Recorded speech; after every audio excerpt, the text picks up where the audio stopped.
Hello guys, very good morning. आज date है 22 मई 2025। आज हम पीएबी के 3 मेन आर्टिकल्स देखेंगे। सबसे पहले है एनएमसीजी की 63वीं बैठक हुई है, जिस बैठक के अंतर्गत क्या बोला गया है कि एक तो जल की गुणवत्ता में सुधार किया जाएगा, गंगा के जल की। दूसरा, शहरी जल प्रबंधन किया जाएगा। तीसरा, गंगा बेसिन का जो इकोसिस्टम उसको पुराना रूप दिया जाएगा, अच्छा बनाया जाएगा।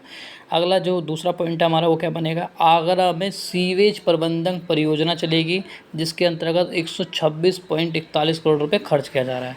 तीसरा जो चीज़ है, कोसी, गंडक और महानंदा नदियों का पर्यावरणीय प्रभाव आकलन किया जाएगा, यानी देखा जाएगा कि कोसी और गंडक महानंदा नदियाँ जो वो भी ठीक रहे।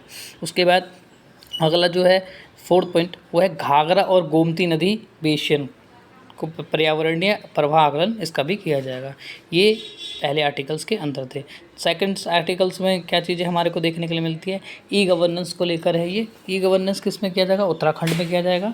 ठीक है, इसमें क्या किया जा रहा है कि जैसे जो अलग अलग मिनिस्ट्री है, अलग अलग जो मंत्रालय हैं, लाइक इसके अंतर्गत हम कौन कौन से मंत्रालय इसको देख सकते हैं, ITDA, UPCL एंड मतलब जो अलग अलग क्या कहते हैं उत्तराखंड के जो गवर्नमेंट्स के पास जो जो मंत्रालय हैं, जैसे बिजली विभाग हो गया या अलग अलग चीज़ें होती, पशुधन विकास बोर्ड हो गया, तो इन सबको ऑनलाइन किया जाएगा।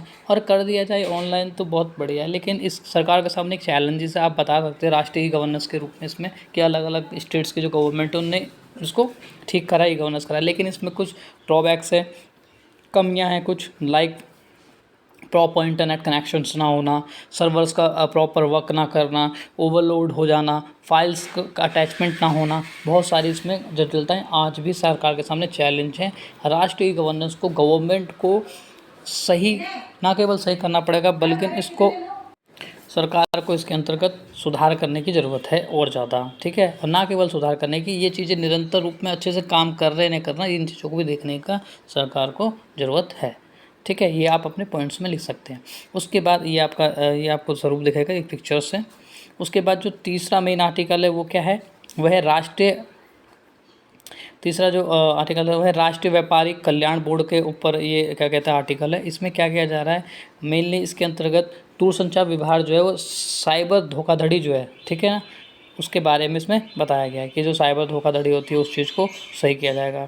लाइक आपको पता है कि जैसे भी लोगों को जागरूक करिए गवर्नमेंट कि क्या कहते हैं साइबर धोखाधड़ी होगी तो क्या करना चाहिए क्या नहीं करना चाहिए, लेकिन इसमें एक आपको इंपॉर्टेंट पॉइंट मिल सकता है अपने आंसर्स में लिखने के लिए। वो इंपॉर्टेंट पॉइंट कौन कौन सा हो सकता है, जैसे कि आप यहाँ पे इंपॉर्टेंट पॉइंट देखोगे कि फ़ोनपे, पेटीएम या गूगल, ये जो तीनों के तीनों जो UPI खर्च से संबंधित है, ये क्या कर रही है,